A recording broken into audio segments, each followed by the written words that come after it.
Dr. Alfred Sand, grazzi tal-qajt l-istadina tagħna għal din l-intervista. Grazzi tal-istadina. Ħanibda billi nistaqsik għalik x'inhi l-letteratura? L-letteratura huwa mod kif tirrelata miegħek innifsek mal-ambjent, mal-istorja tiegħek u man-nies ta' madwarek.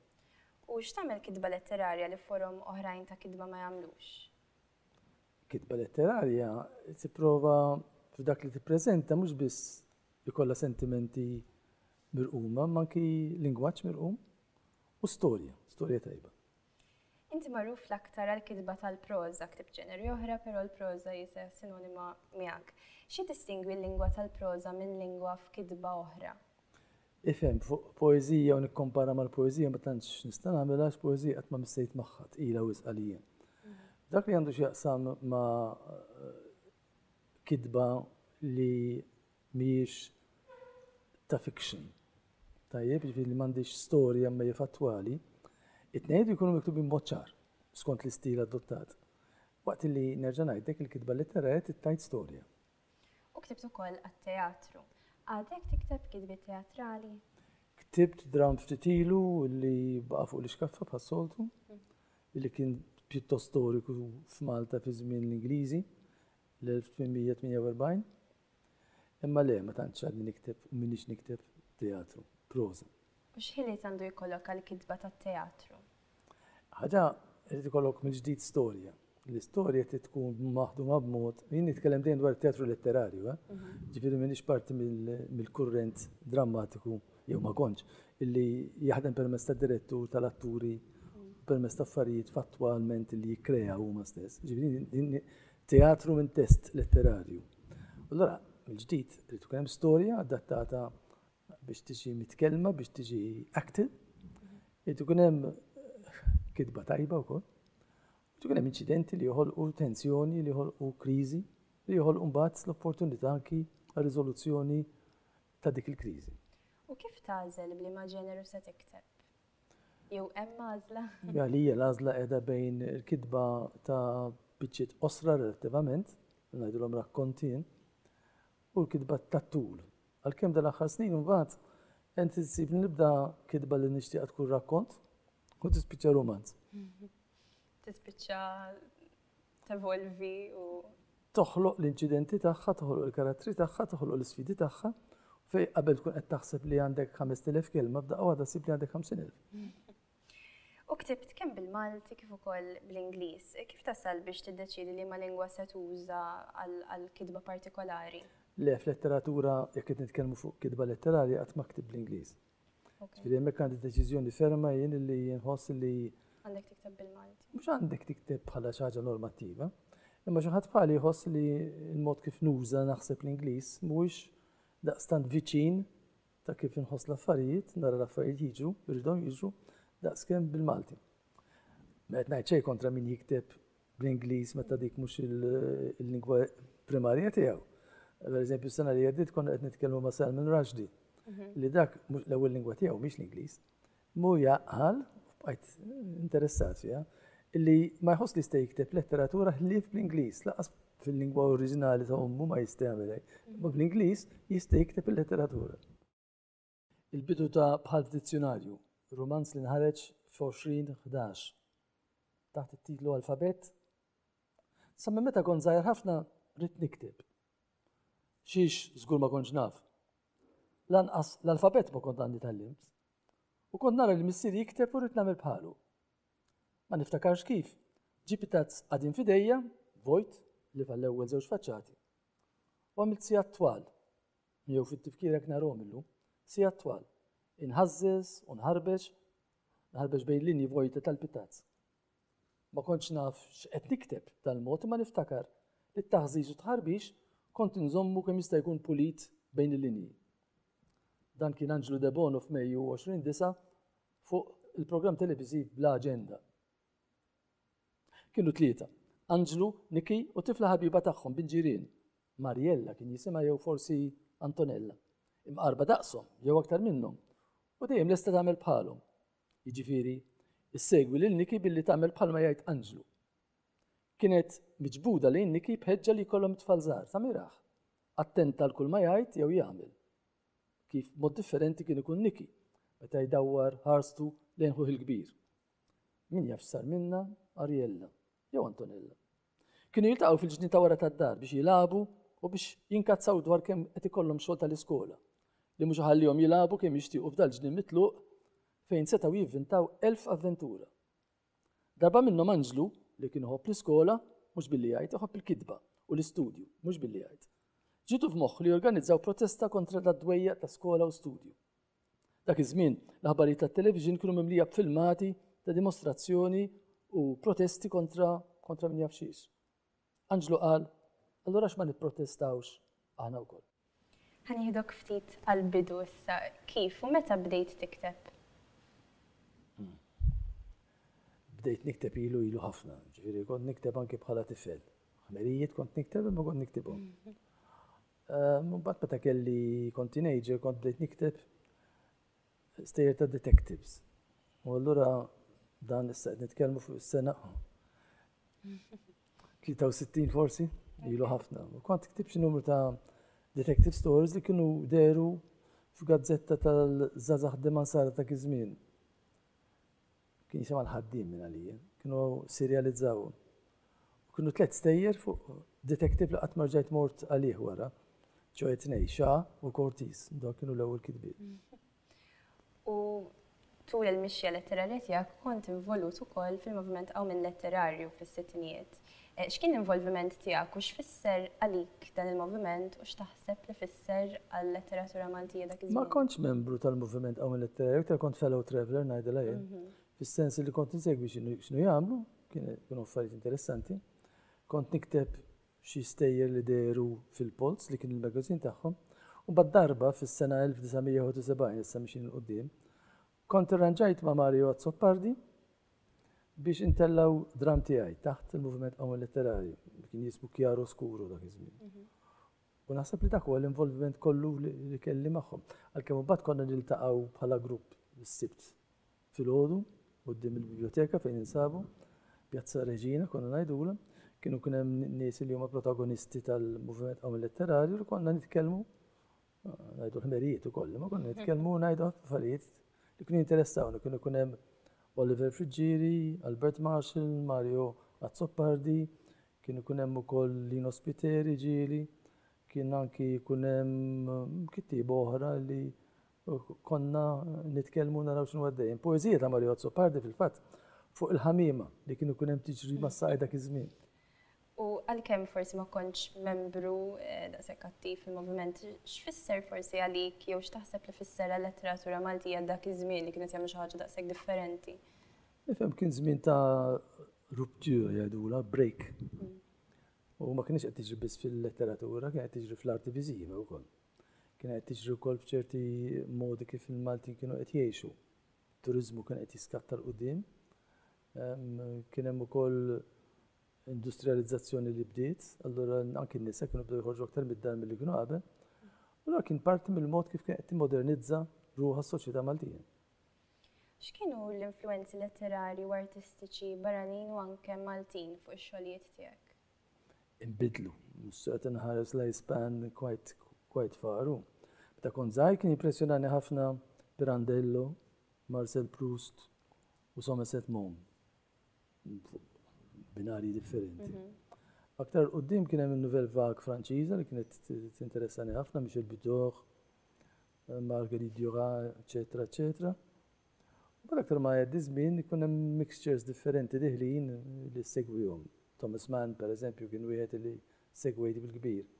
Ovvjament matul da kollu jkun hemm ir-Russi jaħdmu x'imkien Dostojevski, mbagħad eventwalment anki naf nies bħal Goncharov, mbagħad Gorki, ma dawk ikunu għaddejjin pass wara ieħor specie fi-żmien. U llum il-ġurnata għadek tikteb? Iva, għadek nikteb. Fil-fatt dik waħda mill-affarijiet li ma nistgħux nintemmi. Mhux dejjem ikollok iċ-ċans jew l-aptit jew anki tema li ikollok storja, ma jkollok storja. M'għandekx il-fejn tikteb. Ma pereżempju għandi moħħi żewġ let proġetti li qabel nispiċċa l-addolorata nittama li forsi jkunu lesti. Hemm xi żmien meta waqaft tikteb? Jiddependi meta qed tajt tikteb il-letteratura naħseb. Letteratura t-referi. Iva, kien hemm żminijiet fejn għamilt ċertu ammont ta' snin li kont qiegħed f'pożizzjoni li niddeċiedi ċerti affarijiet u the grind kif taqbattajt il-fatt li tkun qiegħed għaddej fuq deċiżjonijiet li jkunu impenjattivi u bat jitelfulek il-konċentramenti jekk trid jew anki ċertu interess u koll nemmen li jagħmel sens li jkun hemm ċertu żmien fejn tkun bħall-art ma tkunx qed taħdem, għadu jkun hemm aktar ċans ta' maturazzjoni ta' idejat, sibijiet u anki stejjel. U tidentifika perjodi differenti fil-mixja letterarja tiegħek, forsi anke ma nafx dan iż-żmien ta' waqfa, forsi serva bħala separazzjoni forsi minn perjodu għal ieħor. Bil-fors, u għax fil-każ tiegħi pereżempju l-ewwel drammi li jitlu f'ċerta fażi tal-iżvilupp anki personali tiegħi u l-ewwel romanzi jew tnej jaqgħu taħt il-kappa kif kienet tiżvolġi kif nara jien is-soċjetà Maltija fis-snin 60 u 70 tas-seklu ieħor, mbagħad libna snin 80. U hemmhekk bil-mod il-mod l-ewwel nett ma bqajx nikteb teatru għax iddeċidejt illi ma kienx hemm żvoka xi ħadd bħali illi jista' jiżviluppa, jimmatura, jkollu esperjenzi fit-teatru. Ma jkollokx esperjenza jekk ma tarax ix-xogħol tiegħek jinħadem ma tistax tiżviluppa. Jiena kont kittib letterarju, ġifieri ma tantx provajta ma tantx kont tajjeb tifhem. Tipprova tella drambin stess taf kif. Dika waqaftu mbagħad. U allura bdiet fażi fejn anki dħalt aktar fir-rakkonti. U l-aħħar fażi li nsab fiha bħalissa hija fejn rrid niżviluppa aktar lingwaġġ għal rakkonti li jkunu maquda fiċ-ċokon, imma magħhom ukoll irid ikun hemm ċertu tip ta' romanz li ħares lura u jasal konklużjonijiet. Issa silta minn l-bidu l-tmiem, romanz tal-20 wieħed. Fih hemm ir-raħeb illi jagħmel ir-rakkont tiegħu, jew romanz f'romanz, u dan il-bidu tar rakkont tiegħu. Twelid 5 jew 76 sena ilu f'belt żgħira li tramuntana ta' Lisbona, minnhom Portugiża u missier Spanjol. L-isem li tawni kien ta' Francisco, tul ħajti mhux dejjem kont nużah. Twelid b'4 jew 5 kunjomijiet minn dawk li fid-dinja tan-nobbli u tal-ġentlomi kienu u għadhom jinstemaw sabiħ. Pompożità sonora fit-tlistin tagħhom li waħda biss. Tfakkrek f'mejjel ta' demm u ta' ġieħ. Għall-anqas ġieħ kif kienu jifhmuh l-antenati tagħna. Ili ma ninqeda f'dawn il-kunjomijiet. Kemm min-naħa ta' ommi u kemm minn dik ta' missieri, il-familji kienu taw l-aktar u li timħarġa l-gwerra. Għadilli uħud minnhom ġieli kienu jidħlu fis-servizz tal-Knisja Qaddisa tagħna. Biss xi ħaġa tgħidli li kemm dawk li saru soldati, kemm dawk li spiċċaw reliġjużi, kellhom din il-fehma dwar ħidmithom li qed jieħdu sehem f'taqbida ta' bla waqfien. Taqbida li dejjem se tħalli warajha rebbieħa u telliefa. U minnu fih wara li tintemm se terġa' tibda. Sa fejn naf ħadd minn dawk li ġew qabli fiż-żewġ familji ta' ommi u ta' missieri ma jgħix bħala negozjant jew bidwi jew kortiġjan għażżien. Dan qas nafx kien jiġri minn nisa fil-familja tagħna għax jien kont il-wilt waħdieni tal-għaqda bejn ommi u missieri. Ma niftakar xejn mill-belt fejn twelidt u fejn qattajt l-ewwel sentej ta' ħajti. Naqax isem kellha. Missieri kien hemm xogħol. Kera s-servizzi tiegħu u ta' pon minn sħabu soldati li kienu jqisuh bħala il-kap tagħhom. Krew ħadax servizz lill-Fidalko tal-lok. Dan li tiwaqqaf milizja tiegħu biex ħabbata ma' dik ta' belt oħra, xkejkna fil-qrib. Tul is-servizz li missieri tagħ iltaqa' ma' bint is-sovrastant jew kaptan fil-kastell tal-Fidalgo, jekk kien kastell, u mhux forti infassal biex iżomm fih soldati slavaġ u bla moħħ. Tħabbeb magħha tfajla radba u bla esperjenza għax kienet sabiħa ħafna, iżewwiġha u kellhom lili. Meta missieri xeba mis-servizz tiegħu fil-Portugal u ridlu jmur lura f'Beltu Madrid, ommi ma kellha l-ebda għażla li ftit tmur miegħu hemm. Ftit li xejn niftakar lill-missieri. Kienu jgħidu dwaru li kien bniem kuraġġuż, mimli nervi, dejjem mxenna għall-battalja, dejjem joħlom għall-glorja li qatt ma natatlu. bil-gwerer żaru kbar li ħasem fihom ma kiseb xejn li fġrieħi. Fil-kariga tiegħek bħala membru parlamentari Ewropew tqatta ħafna ħin barra minn Malta. X'impatt taħseb li kollu dan fuq il-kitba tiegħek jekk ikollu impatt? Impatt ta' kontenuti u ta' stil. Jew impatt ta' ħin. Kollox. Lex impatt ta' ħin, tiskanta ma fuq l-ajruplan tista' tikteb ħafna, għax ma tistax toqgħod tiskarta, qiegħed hemm allura tikteb. U dak tkun produttiv fuq l-ajruplan. Żgur. Għalhekk l-ajruplani jogħġbuni sakemm jikraxxi xi wieħed. Dak li għandu x'jaqsam ma' temi. Hemm ċerti temi li l-esperjenza Ewropea skattarhom, ma tinsiex li mbagħad il-mod politiku kif jitmexxew l-affarijiet f'Parlament Ewropew huma pjuttost burokratiċi. Ġifieri l-istejjer tismagħhom u tarhom aktar ikunu ġa distillati f'politika. Mentri l-istorja tibda minn taħt mhux minn fuq. Dak li għandu x'jaqsam ma' kontenut, mill-ġdid l-istess problema. Temi. Għax it-temi huma pjuttost sintetizzati diġà, sintetik, miġbura fl-imkien dak. Mentri fil-letteratura kif nafajin, kif narajin, tkun konkreta u konkreta b'mod fiżiku. Li meta qed twassal dak li huwa għaddej, qed tidħol f'kuxjenza ta' persuna. Mentri politika u karti politiċi u policy proposals ma jkunux magħmula dak il-mod. X'inhu l-ikbar xkiel li sibtu l-ħajtek biex tikteb u forsi anke biex tippubblika? Ifhem. Forsi ta' ħin ukoll, kwistjoni ta' ħin kif semmejna. Ma tantx ingerger mill-ħin, għax il-ħin tagħmlu tagħmlu. Fuq hekk ma nistax ngħid li hemm problemi. Naħseb l-ikbar problema ma li m'hemmx infrastruttura qawwija biżżejjed f'Malta għal pubblikazzjonijiet.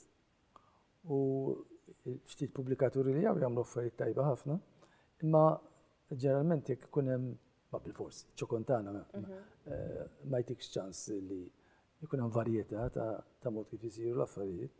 U allura naħseb dik hija xkil kbir ta' Malta, iċ-ċokon stess tagħha. Mhux tiegħek kien mod individwali imma aktar fix-xena ta' kulħadd, tas-soċjetà kollha, eżatt. U biex tippubblika ġifieri dik tqisha bħala forsi l-akbar xkil. Ifhem, meta kont matul is-snin kelli relazzjoni tajba ħafna ma' publishers kien ismhom PEG, Publishers Enterprises Group. U konna naħdmu jisom kolli xi ħaġa lesta jibqgħu sejrin biha minnu fih. Mbagħad wara jiena kont waqqaft ma' oħrajn publishing house oħra tal-Partit Laburista, l-SKS, u hemmhekk l-istess tip ta' relazzjoni, ġifieri biex inkun pubblikat sa issa ma kellix problemi li forsi jkollhom ħadd oħrajn, minn hekk ma nistax ingerger u nammetti li forsi kont f'pożizzjoni ftit privileġjata. Kellek problemi biċ-ċensura tul is-snin? Ta' kont żarnet imma.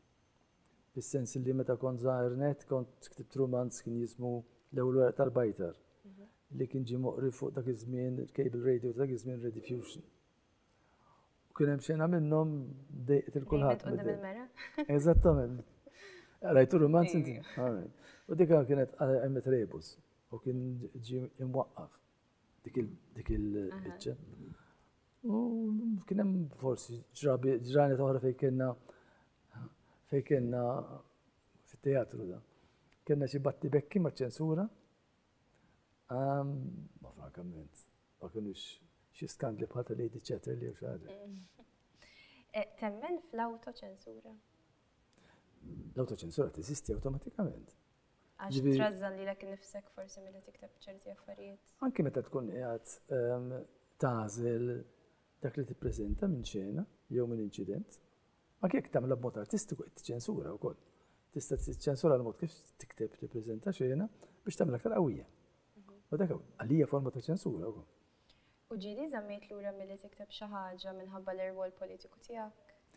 Il-problema tar-rwol politiku tiegħi mhix dik.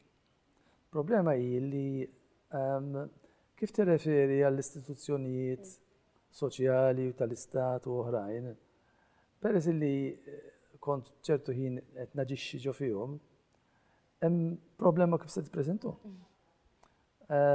Speċjalment fiċ-ċokontana. U allura dik imbagħad anke hemm toħloq ċertu kuntest li jista' iżommu għaddej. Brabta ma' din l-aħħar mistoqsija, taħseb il-ħajja politika tiegħek affettwat il-mixja letterarja tiegħek? Ma dak kulħadd u kull karriera li tassumi se taffettwa b'xi mod ieħor. Il-politika għandha dal-vantaġġ imma naħseb bħal ġurnaliżmu u forsi bħal liġi illi tiftaħlek ħafna konoxxenzi. Ħafna nies li ssir tafhom jew taf il-oħob tagħhom bil-Malti jew anke l-inċidenti ta' ħajjithom u allura għandek ħafna materjal għal sejjer. Eżatt, hemm nixxija dejjem tfawwar ta' Speċjalment xi ħadd bħali kien nagħmel ħafna dak li konna nsejħulu fi żmieni door to door. Ġifiet tħabbat il-bibien għand in-nies. Mhux kulħadd jaċċettaw. Imma xi kultant imbagħad titkellem ma' nies tara kif jgħixu, il-problemi li għandhom, l-sfidi li għandhom, u kull każ ikun storja. Taħseb li l-fatt li tgħix l-aktar barra minn Malta jagħtik iżjed libertà biex tikteb fuq Malta? Jew mhijiex?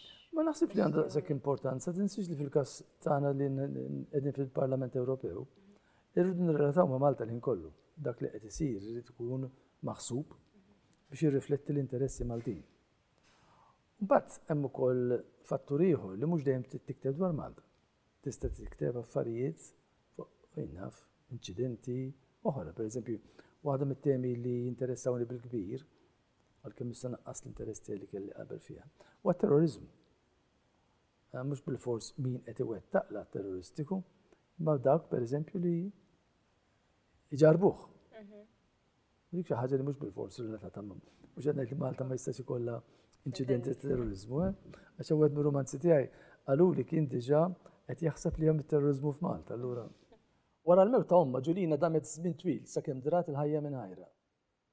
Hekk kienu jgħidu dawk in-nies li fir-raħal indenja ruhom jiftakru fiha. Uħud kienu jgħidu saħansitra li qatt miset id-drat telfa. Kulħadd jafhom li l-Ġulina u l-omma kważi dejjem flimkien. Il-bint dejjem toħroġ lill-omma u ma' omma. Isa m'għandix ħajja li jitaħħa. Ma jistax ikollha ħajja oħra li f'ma' ġenb Katrin. Mara twajba li ħabrika f'żożita ikkalmat. U ntelqet kif laħqet in-nofs ta' żmienha. U fi xuħita saret imbeżza u żbietka. Trid min jindokra f'kull pass li tagħmel. Anki jekk sal-aħħar qatt ma missita xi marda kifra. Lanqas minn dawk li l-aktar jaħqru lix-xjuħ. Kontarhom ta' filgħodu pass meqjus kollu lajma immorru l-quddies u lura d-dar fil-għaxija meta jkun b'nazzi bl-istess pass. Iżuru l-Knisja u fi triqithom lil hemm jew meta ġejjin lura jieqfu fil-misraħ tar-raħal taħt is-siġar. Isibu rokna fuq bank li tkun lanqas inkallata bil-ħmiġ tal-safar tal-bejt li joqgħdu fis-siġar bil-lejl u jqattaw dik in-nofsija hemm iħarsu lejn il-karozzi għaddejja. Matul il-jum imbagħad ġieli joħorġu għand tal-ħaxix jew tal-grocer jew tal-laħam. U tant kienet baqgħet tajba saħħet Katrin li sal-aħħar kienet takkumpanja lill-binta f'kull qadja li din tagħmel. Skont il-snaħżina Ġulina kienet dejjem imdejqa b'dis-sikkatura li kull fejn tmur bħal ikollha ġġor lill-omma magħha u żammet id-dwejjaq tagħha mistur. Ma dan ma kienx eħli fit-patpit ta' min jieda biss bil-malizzja. Il-fattu li Ġulina ma kienet taf bl-ebda ħajja li f'dik li kienet tgħix. U ma kienha l-ebda ħajra tgħix ħajja oħra. Missiera mitqasir il-omor battak tal-qalb. Kien jaħdem ix-xatt u ħalla warajh bejn flus u pensjoni biżżejjed biex Katrin mingħajr wisq anċiċ, imma mingħajr l-ebda ħala, seta' trabbi l-żewġ tfal żgħar li ħallilha bihom. Ma' snin bina l-kbir Toni xabba bil-ħajja, kwieta tar-raħal u biex tax-xaqqa baqa' ma sabx xogħol kif ridu hu. Spiċċa telaq lejn il-Kanada, fejn ġie darbtejn għal żjarat li damu kull waħda 4 ġimgħat u li matulhom wera sew kemm kien qed jiddejjaq ma' familtu. Meta Ġulina tfarfret u saret mara, u ritruħa l-maqlub taħuha. Ma ħasset l-ebda ħerqa biex toħroġ mal-ħbieb, biex bħalhom taqbad xi namrat u fl-aħħar tiżżewweġ. Forsi fekk, sa minn żożita kienet tkun bħal omma, timida u letarġika, ma omma sabet kif tiżżewweġ. Mhux għax Ġulina kieku tħajret sew ma kienx tispiċċa bħal omma. 2 jew 3 mir-raħal kienu wrew interess fiha, u wieħed minnhom armil bla tfal li kien għadu jrida, barra milli ma kienx ħafi. Biss bil-bruda pulita u silenzjuża tagħha, Ġulina malajr nexxila tbedhom minnha. Ħaġa tqila tajtek dan kien ġej ukoll minn kemm kienet qawwija l-ħeġġa tagħhom. Ġulina ma kienitx ikruha, imma lanqas kienet tolqtok biżbuħita. Taħseb li hemm elementi awtobiografiċi fil-kitbiet tiegħek? Bil-fors. Ma tistax tinfatam mill. Bil-fors, ma nistax nifhem kif tista' tikteb jekk ma jkunx hemm ċerta kif naqbad ngħid filtering, tgħaddi mill-manglu jekk trid tal-personalità li qed jikteb jew qed tikteb. U dak minnu nnifsu mbagħad jagħtik anke jekk ma tkunx trid, riflessi autobiografiċi. U kif taħseb li dak li kien qed jiġri madwarek fil-pajjiż affettwa l-kitba tiegħek? F'da sens l-aktar naħseb, għax jiena kont dejjem interessat fil-pajjiż kun aktar miftuħ. Kelma ġi kultanti moderni, ma dik hija ftit kif naqbad ngħid ftit ma rridx aktar. U allura tara tiġri f'ħafna livelli u dik dejjem kienet interessani ħafna. Pereżempju kif bil-mod il-mod daħal is-sens tal-business f'pajjiżna. Dik ipprovajt nagħmilha f'romanz li kien business novel stil Amerikan. Dak influenza oħra fuq il-business novels Amerikani. Jeżistu ħafna minnhom, speċjalment ta' snin 20 u 30 tas-seklu li għadda. Ma maġuna mar-realizmu mbagħad illi nemmen fih ħafna. U basikament allura il-bidliet li jkunu qed iseħħu f'Malta strutturali, imma anke individwali. Dawk interessawni għadhom interessawni ħafna. U kif tħares lejn l-iżvilupp li seħħ fil-qasam tal-letteratura Maltija meta bdejt tikteb int sal-lum il-ġurnata? Ifhem kont fortunat bħal nies tal-ġenerazzjoni tiegħi li bdejna meta l-letteratura Maltija kienet qed tiftaħ u tinfetaħ. Kien hemm il-prekursuri kbar bħal Franz Beyer, jiġifieri li kienu għamlu l-ewwel avvanz. Imma aħna mbagħad bdejna nikbru dik li ngħidilha hija soċjetà aktar miftuħa. L-eluq ta' qabel kienu qed jiżarmaw. Allura l-letteratura tal-lum nara jien bħala żvilupp naturali kważi. Dak li mhux bdejna aħna, mhux tibda, li konna ġarrabna aħna.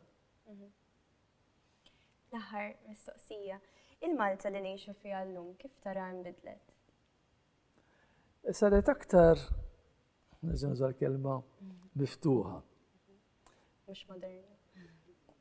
Moderna tinbidel bħala kelma kif sar. Aktar miftuħa fis-sens li għandha aktar kuntatti fuq livelli kollha differenti. Ma bad bl-istess mod, ma naħseb li sempliċiment Malta biss, ma naħseb l-effetti teknoloġiċi tal-medja soċjali. Saret aktar superfiċjali. Ma dan ukoll fenomenu naħseb qed jiġri kull imkien ħabba l-medja soċjali, ħabba l-computers, l-internet, eċetera, eċetera. U naħseb li dik imma mbagħad net teqret l-istorja. Għax storja ma tistax toħroġ tik tik tik tik, taf kif ma trid tkun hemm xi ħaġa għaddejja l quddiem. Ħafna drabi il-mod kif ngħixu sar spezzjettat. Hemmhekk kien sekolu lokal. Tema għal-romanz ukoll, kif l-ispezzettament minkejja fih xorta tibqa' għaddejja l-ħajja u kif tibqa' għaddejja. Dr. Alfredson, grazzi ħafna tal-ħin tiegħek. Dan grazzi lilek.